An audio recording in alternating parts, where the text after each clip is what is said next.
it, and then you press F4 and the computer picks the Dr. weight. Anthony Yao Kakari is the principal research scientist of the CSIR Water Research Institute. Here, he is pictured in a laboratory of water analysis.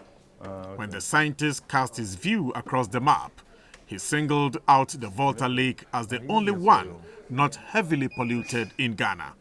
Among the factors of water pollution, he thinks unregulated small-scale mining, in local parlance known as galamsey, is leading.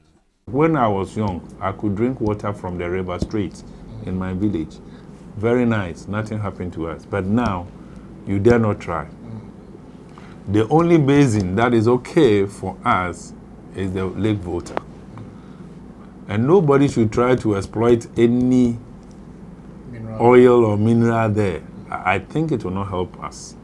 We have to protect it for posterity. Because if we do, we don't have any water anymore. All the basins are gone. Whilst counting the Volta Lake as the exception to the troubling incidence of water pollution in Ghana, Dr. Anthony Kakari painted other scenarios that suggest that the lake may not be free from the risk. There should be that kind of, if not an interface, face-to-face with the scientists. The scientists, the politicians should have time for us to sit down and then dialogue and say, how can we make a headway? And I think the scientists, us and other groups of scientists, the university, have a lot to offer.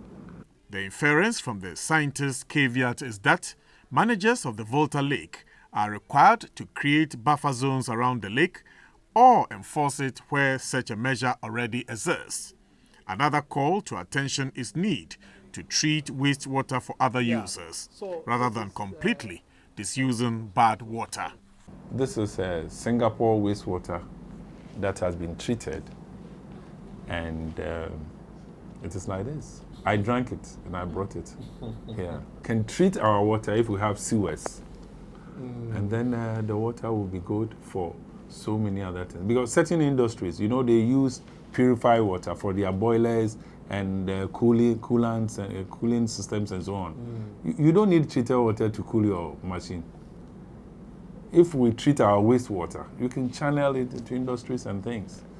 Like the Volta Lake that holds into the sea, you can pipe it somewhere straight to industries, and then they will use them for their coolants without treating it and spending so much on it before you do it. Even like our water that we use to flush our toilets, should we necessarily use treated water that is expensive?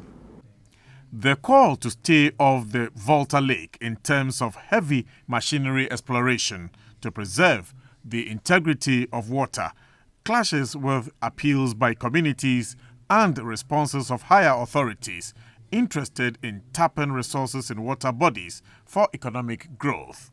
Will there be a trade-off, or will treading the fine line between two extremes be the option? Napoleon Atukito, GBC News. Professionals, then